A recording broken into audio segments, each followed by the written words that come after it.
Les faits qui m'ont poussé à l'écrire, c'est juste les faits que j'ai vécu dans le gouvernement. Que j'ai vu la réalisation d'un programme politique. Je me suis dit à un moment donné, bon, souvent les journalistes font le bilan de ce que nous faisons.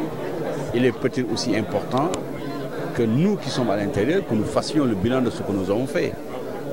Je pense que, comme vous dites en journalisme, notre version des faits, moi je la livre, cette version des faits. Vous aimez bien dire ça, nous voudrions avoir votre version des faits. C'est notre version des faits. Voilà.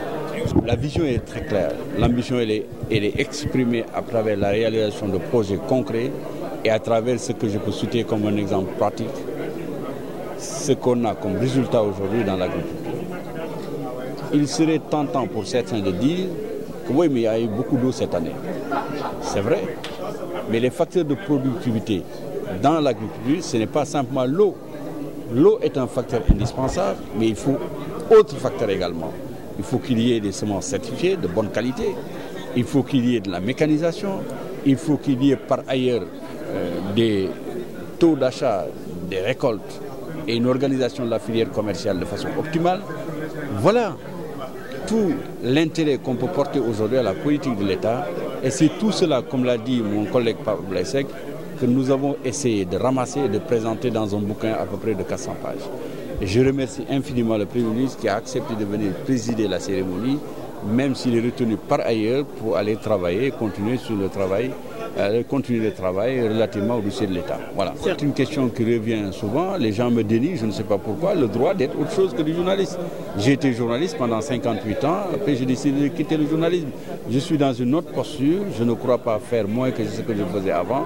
Je le fais en âme et conscience et conformément, moi, à ma conscience de professionnel, de membre actif du gouvernement. Si évidemment des gens attendent que je me mette à écrire des choses sur le gouvernement, contre mon gouvernement, serait manquer de respect à ma propre personne et c'est contraire à la conception que je me fais de ma dignité d'homme et de ma dignité de citoyen. Voilà. La seule chose que je vous dis dans ma vie, personne ne peut m'obliger à rien du tout. Je suis un homme libre et profondément libre. L'expression que j'ai consignée à travers ces livres-là est la preuve de ma liberté. Personne ne peut me contraindre à faire une chose dans un sens ou dans un autre, mais aucun terrorisme intellectuel ou critique ne saurait également me détourner de mes objectifs et de ce que je crois devoir faire comme citoyen libre. Évidemment, libre aux autres de dire ce qu'ils pensent. C'est ça la démocratie, c'est ça la vie en public. Je fais des choses. Vous savez, quand vous prenez l'acte d'écriture est un engagement. Vous arrivez sur le public, dans le public, vous écrivez, attendez-vous à ce que vous soyez critiqué, ça c'est pas le problème.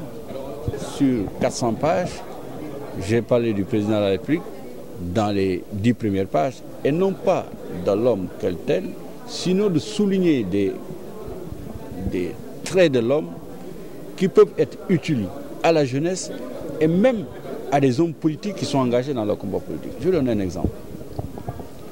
Un jour, j'étais dans son bureau, on travaillait ensemble, il étudiait des dossiers avec moi. À un moment donné, je l'ai vu jeter le regard sur le cadran de sa main. À un moment donné, il me dit, Monsieur le ministre, il faut qu'on fasse vite, je dois prendre un avion tout de suite, vol commercial. Je ne voudrais pas me faire attendre. Vous savez, il y a peut-être beaucoup de Sénégalais comme lui qui peuvent réfléchir comme ça, mais pour nous les hommes, les politiques et ceux qui travaillent avec lui devraient apprendre de ce comportement-là. Moi je suis sûr que Emirates n'aurait jamais quitté le territoire sénégalais sans l'arrivée du président Macky Sall. Même il faut que nous apprenions de ça, nous tous. Je sais qu'il y a des gens qui ont ce comportement, mais qu'il soit diffusé davantage, ça montre un trait de caractère de l'homme, mais c'est moins important. Ce qui est le plus important, c'est que les jeunes, comme vous et les autres, peuvent apprendre de ça. C'est un leader. C'est un leader. Chef, patron, moi, c'est le leadership qui m'intéresse. C'est un leadership de qualité. Voilà. Le Premier ministre a juste utilisé une métaphore en disant, vous avez fait à mi-mandat, donc fin de mandat, il faut écrire un livre. Voilà, c'est normal qu'ils le disent. Mais par contre, écrire un livre, ça dépend de moi. Le Premier ministre lui-même, ça dépend également des faits qui se présentent à vous. Le Premier ministre, évidemment, il dit les choses comme ça, mais entre eux, c'est logique.